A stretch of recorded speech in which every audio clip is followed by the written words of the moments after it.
کرنا چاہیے، لیکن ایک ایسا عمل جو اللہ کو بے حد محبوب ہے، جو گناہوں کی معافی کا ذریعہ ہے، جو ہمارے درجات کی بلندی کا ذریعہ ہے، جو اللہ کا ہمیں انتہائی قریبی بنا دے گا، جو رحمت دو عالم صلی اللہ علیہ وسلم کی مرافقت اور قربت ہمیں عطا کر دے گا، ہمیں اس عبادت کی اس ماہ مبارک میں بہت کثرت کرنا چاہیے۔ وہ عبادت کیا ہے؟ وہ محبوب عمل اللہ کا، اللہ کو جو بے حد پسندیدہ ہے وہ کیا ہے؟ آئیے حدیث سے پوچھتے ہیں۔ ایک صحابی رضی اللہ عنہ پیارے آقا صلی اللہ علیہ وسلم کی خدمت میں حاضر ہوئے، انہوں نے یہی سوال کیا، ای الاعمال احب الی اللہ، یا رسول اللہ، اللہ کے نزدیک سب سے زیادہ محبوب اور پسندیدہ عمل کون سا ہے؟ رحمت دو عالم صلی اللہ علیہ وسلم نے ارشاد فرمایا، علیک بکثرت السجود، کثرت سے سجدہ کرو، اللہ کے نزدیک یہ انتہائی پسندیدہ اور محبوب عمل ہے۔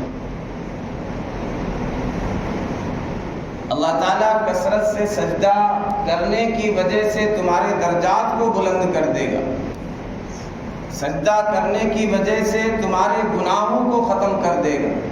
جب بندہ سجدہ کرتا ہے، شیطان کہتا ہے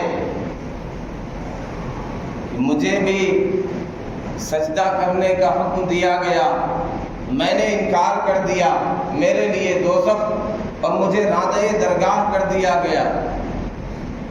وَأُمِرَ ابن آدم بالسجود، ابن آدم کو بھی سجدہ کرنے کا حکم دیا گیا، اس نے سجدہ کیا، فسجد فلہ الجنہ، اس کے لیے جنت ہے۔ یہ کہہ کر کے روتا اور چیختا چلاتا، یبکی، اور یہ کہتا یا ویل، میری تباہی، میری ہلاکت، میری بربادی، میں نے اس کا انکار کیا، میں راندۂ درگاہ ہو گیا۔ ابن آدم سجدہ کر کے اللہ کا محبوب اور مقرب بن جاتا ہے۔ انتہائی پرکیف پر لطف عبادت ہے۔ یہی وجہ ہے کہ بار بار یہ عبادت ریپیٹ ہوتی ہے، بار بار اس کا تذکرہ۔ نماز میں قیام، ایک رکعت میں ایک قیام، ایک رکعت میں ایک سجدہ ہے، لیکن ایک رکعت میں 2 سجدے۔ پھر نماز میں غلطی ہو گئی تو سجدہ سہو رکھ دیا گیا، تلاوت کیا، آیت سجدہ آئی، سجدہ تلاوت کرنے کا حکم دے دیا گیا۔ تو یہ بار بار ریپیٹ ہوتا، ایک رکعت میں 2 سجدے، 5 وقتہ نمازوں میں سنتوں کو ملا کر کے تقریباً 60 کے قریب سجدے ہم کرتے ہیں۔ پھر ماہ رمضان میں تراویح کی سنت 20 رکعت پڑھتے ہیں، اس میں سجدوں میں بڑا اضافہ ہو جاتا ہے، پھر 40 سجدے ہم کرتے ہیں۔ یہ سجدہ، اس کی اہمیت کا اندازہ اس سے بھی لگا سکتے ہیں کہ اللہ تبارک و تعالیٰ نے جب انبیاء کی تعریف کی تو ارشاد فرمایا، اذا تتلی علیہم آیات الرحمن خروا سجدا وبکیا، جب رحمان کی آیتیں ان کے سامنے پڑھی جاتی ہیں، تلاوت کی جاتی ہیں، تو سجدے میں گر جاتے ہیں، رونے لگتے ہیں۔ اللہ کے نیک بندوں کی صفت یہ بیان کی گئی، والذین یبیتون لربہم سجدا وقیاما، رات گزارتے ہیں تو غفلت میں نہیں ہوتے، صرف نیند میں پوری رات نہیں گزار دیتے، دنیا کی لذتیں صرف ان کے پیش نظر نہیں ہوتی، بلکہ رات کی تاریکی میں، رات کی تنہائی میں اٹھتے ہیں، اپنے رب کے سامنے حاضر ہو جاتے ہیں، سجدے میں، کبھی قیام میں کھڑے ہو جاتے ہیں۔ ان کی راتیں اس طرح گزرتی ہیں، سجدے میں راتیں گزارا کرتے ہیں۔ یہ اللہ کے نیک بندے ہوتے ہیں۔ سجدہ وہ عبادت ہے، نعمت ملے شکریہ کے طور پہ بھی سجدہ ہوتا ہے، ملائکہ نے حضرت مریم سے کہا، جب اللہ نے ان کی پاکیزگی اور طہارت اور عفت کا تذکرہ کیا، ان کی برات کو واضح کر دیا، کیا فرمایا؟ یا مریم اقنتی لربکی واسجدی وارکعی، اے مریم سجدہ کرو اپنے رب کے لیے، رکوع کرو اپنے رب کے لیے، اپنے رب کی فرما برداری اختیار کرو۔ اور یاد کیجئے جب عرصہ محشر ہوگا، ایک عالم نفسی نفسی ہوگا، اللہ رب العزت والجلال انتہائی غضب میں ہوگا، انتہائی جلال میں ہوگا، ایسے جلال ایسے غضب میں اللہ رب العزت والجلال نہ اس سے پہلے کبھی نہ اس کے بعد کبھی کسی کی ہمت نہیں ہوگی بات کرنے کی، سوال کرنے کی، سفارش کرنے کی۔ ایک عجیب عالم ہوگا، بے چینی کا، پریشانی کا۔ اس صورت میں پیارے آقا صلی اللہ علیہ وسلم کیا کریں گے؟ رب کو راضی کرنے کے لیے، رب کو منانے کے لیے رحمت دو عالم صلی اللہ علیہ وسلم سجدے میں گر جائیں۔ اللہ تعالیٰ شانہ ارشاد فرمائے گا، یا محمد ارفع راسک، اے محمد اپنے سر کو اٹھائیے، سل تعطا۔ جو سجدہ کیا ہے، جو اللہ کی تعریف اور حمد کی ہے، مانگو، کیا مانگتے ہو عطا کیا جائے گا۔ واشفع تشفع، سفارش کرو، آج تمہاری سفارش قبول کی جائے گی۔ یہ وہ ایک سجدہ ہے جسے تو گہرا سمجھتا ہے، ہزار سجدوں سے دیتا ہے آدمی کو نجات۔ یہ نماز کی روح ہے، یہ نماز کا خلاصہ ہے، یہ نماز کا لب لباب ہے، یہ نماز کی اصل ہے، باقی چیزیں مقدمہ ہیں۔ اسی لیے سجدے کو آخر میں رکھا گیا اور سجدے کو ڈبل کر دیا گیا۔ یہاں پر بندے کی بندگی کا اظہار ہوتا ہے، ہمارے تذلل کا، ہماری عاجزی کا، ہماری مسکنت کا اظہار ہوتا ہے۔ یہ میرے رب جو میرے جسم میں سب سے مقدس چیز ہے، سب سے متبرک اور اشرف عضو ہے، جو رئیس العضو ہے، جو تمام اعضاء کا سردار ہے، میری پیشانی، میرا چہرہ، میری ناک، میرا سر، یہ میں آپ کے سامنے رگڑتا ہوں۔ آپ کے چوکھٹ پر، آپ کے در پر میں نے اپنا مقدس اور اشرف چہرہ اور سر آپ کے سامنے رکھ دی۔ میری کوئی حیثیت نہیں ہے، میری کوئی اوقات نہیں ہے۔ آپ مالک الملک ہیں، آپ بلند و بالا ہیں، آپ پاک ہیں، آپ میرے رب ہیں، آپ ہی میرے مسائل حل کرنے والے۔ تو بندہ پیشانی اور ناک رگڑتا ہے۔ پھر اللہ کی طرف سے بھی ارشاد ہوتا ہے کہ میرے بندے نے جب اپنی مسکنت کا، اپنی عاجزی کا، اپنے تواضع کا اظہار کر دیا ہے تو میں اسے وہ بلندی، وہ رفعت عطا کروں گا، دنیا میں کسی کو ایسی رفعت نہیں ہو۔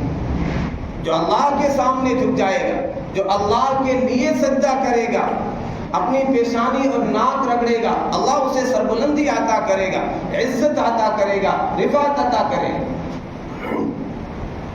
آج ہر کوئی پریشان ہے، ہر کوئی حالات میں گھرا ہے۔ جب حالات اور پریشانیوں کا ہجوم ہو، جب مصائب گھیر لیں، کوئی راہ نظر نہیں آتی، کوئی سبیل نظر نہیں آتی، پریشانیاں ہی پریشانیاں ہیں، حالات ہی حالات، کیا کریں، کیا حل ہے، کیا علاج ہے؟ رب کی بارگاہ میں جھک جائیں، جبین شکر و نیاز کم کر دیں، سجدے میں پڑ جائیں، لمبے سجدے کریں، اللہ سے مانگیں۔ سجدہ کرنے سے بندہ اپنے رب کے قریب ہو جاتا ہے۔ آج دنیا میں کسی ایم ایل اے سے، کسی سی ایم، کسی پی ایم سے قربت ہو، کسی بڑے عہدیدار سے قربت ہو، آدمی فخر سے کہتا ہے وہ تو میرے قریبی ہیں، میرے ان سے بڑے اچھے تعلقات ہیں۔ کوئی بات ہو بتائیے گا، کوئی مسئلہ ہو بتائیے گا، میں کہہ دوں گا میرا حوالہ، میرا نام لے لیجئے گا، حل ہو جائے گا، میرے بڑے اچھے تعلقات، میں ان کا قریبی ہوں۔ اس پر آدمی فخر کرتا ہے۔ جو اللہ کا قریبی ہو جائے اور عجیب بات ہے، نماز سے بھی اللہ کا قرب یقیناً حاصل ہوتا ہے، یعنی قیام ہے، رکوع ہے، دیگر اعمال، روزے سے بھی اللہ کا قرب حاصل ہوتا ہے، زکوٰۃ صدقہ خیرات سے بھی اللہ کا قرب حاصل ہوتا ہے، حج سے بھی اللہ کا قرب حاصل ہوتا ہے۔ لیکن رحمت دو عالم صلی اللہ علیہ وسلم نے جب یہ بات آئی اللہ کا قرب عطا کرنے والا، سب سے زیادہ اللہ کے قریب کرنے والا کون سا عمل ہے، آپ نے زکوٰۃ کا تذکرہ نہیں کیا، آپ نے روزے کا تذکرہ نہیں کیا، یقیناً ان سے بھی اللہ کا قرب ہوتا ہے، لیکن آپ نے ان کا تذکرہ نہیں کیا۔ کیا ارشاد فرمایا، اقرب ما يكون العبد من ربه وهو ساجد، بندہ اپنے رب کے سب سے زیادہ قریب اس وقت ہوتا ہے جب سجدے کی حالت میں ہوتا ہے۔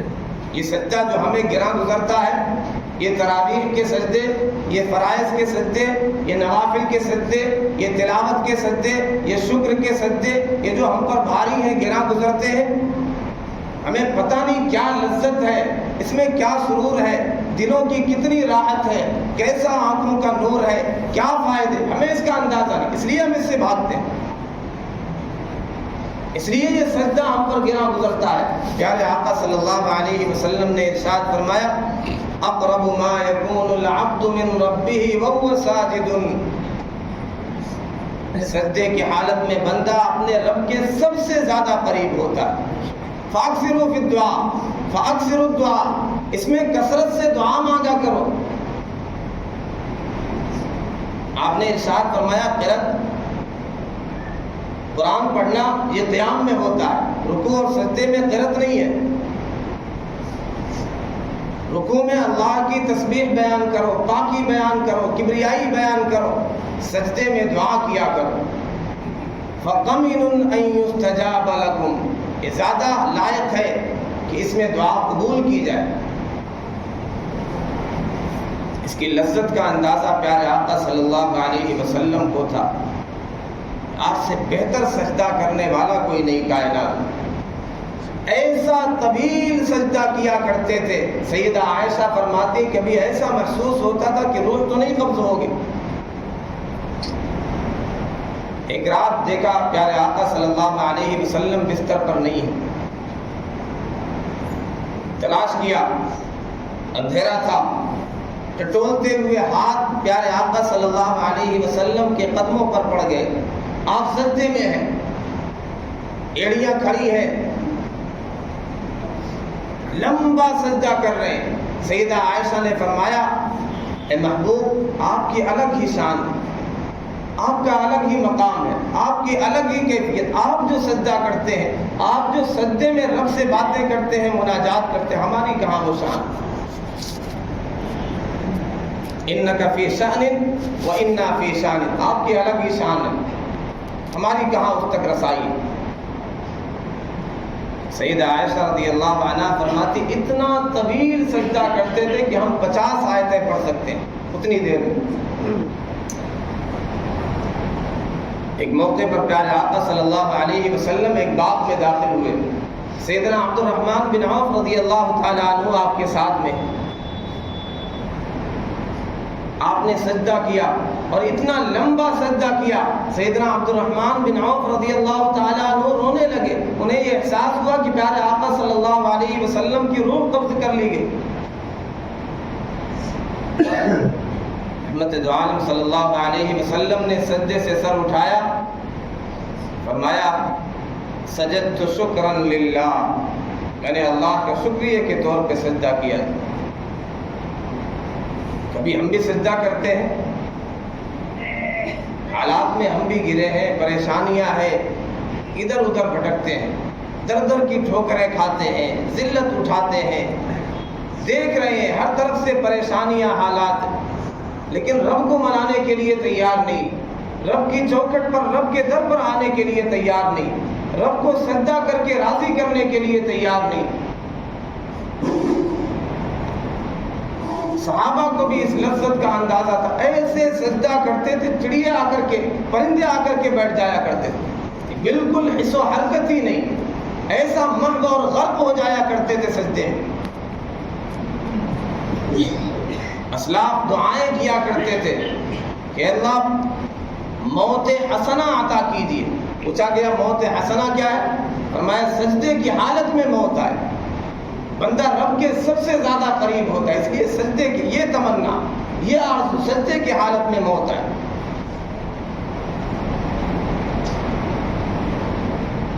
یہ سجدہ جو ہم پر بھاری، ہم پر گرا، ہم اس سے بھاگتے ہیں.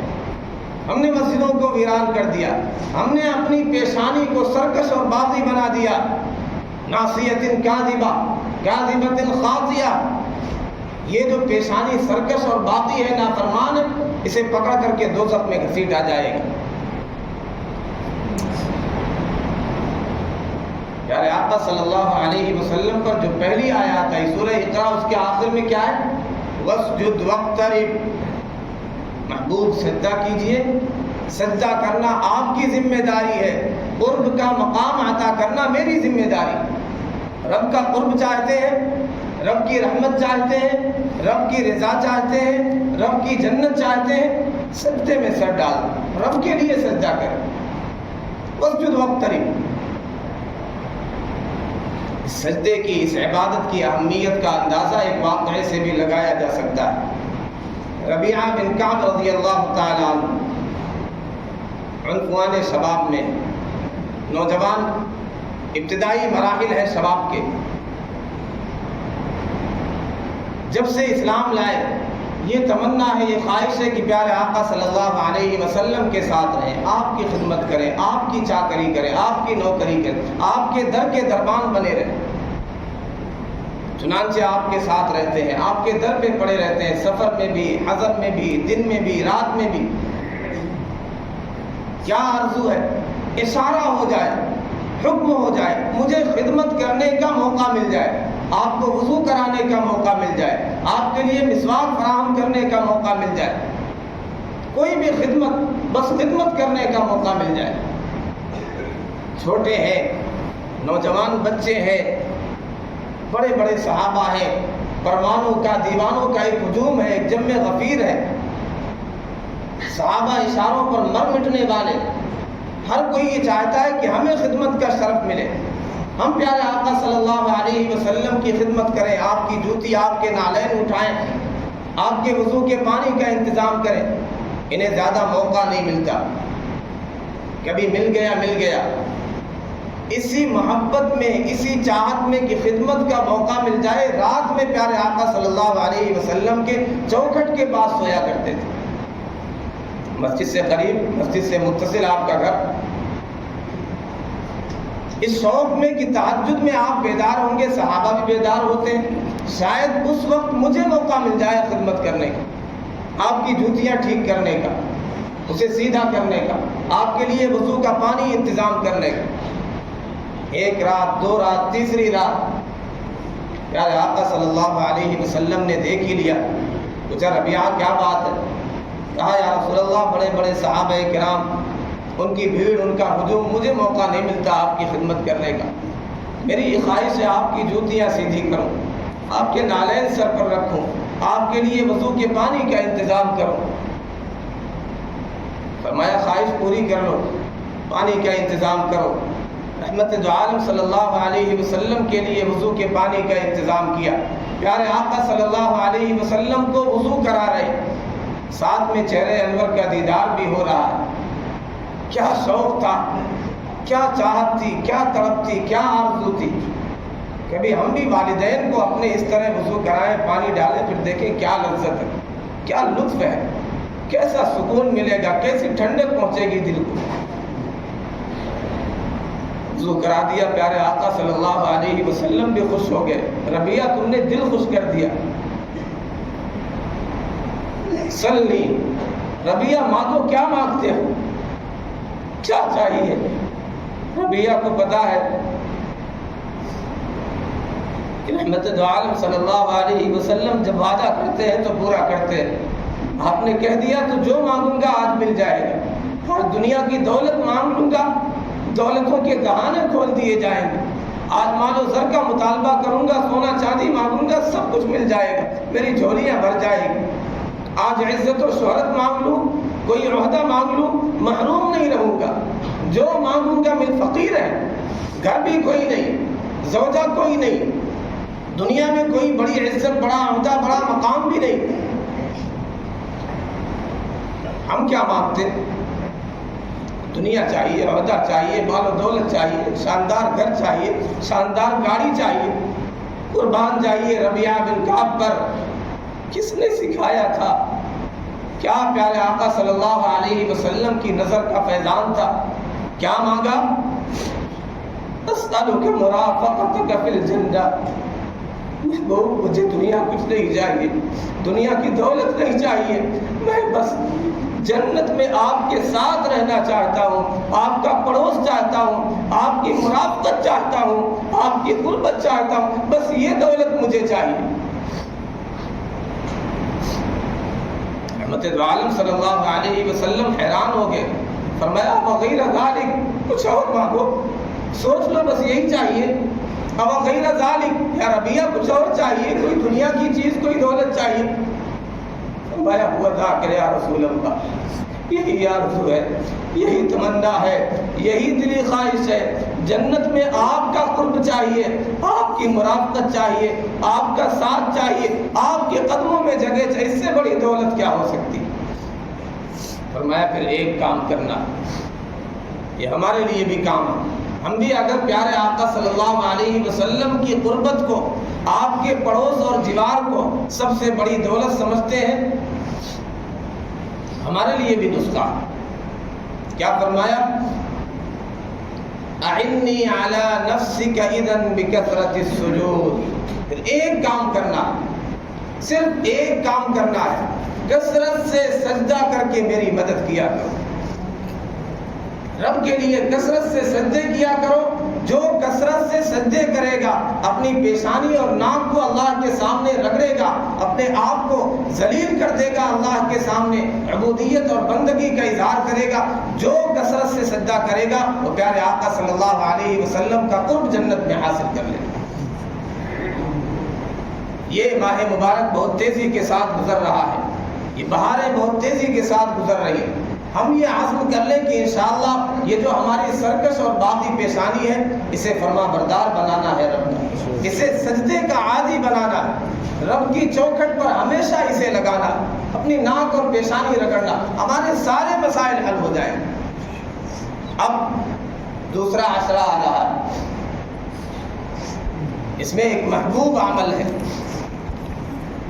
رب کو منانا چاہتے ہیں، رب کو راضی کرنا چاہتے ہیں، کثرت سے سجدے کرنا چاہتے ہیں، رب کے در پہ ہی آگے پڑ جائیں۔ اعتکاف کی سنت، رحمت دو عالم صلی اللہ علیہ وسلم نے ہجرت کے بعد سے کبھی اس عمل کو چھوڑا نہیں، پابندی سے آپ نے اعتکاف کیا ہے۔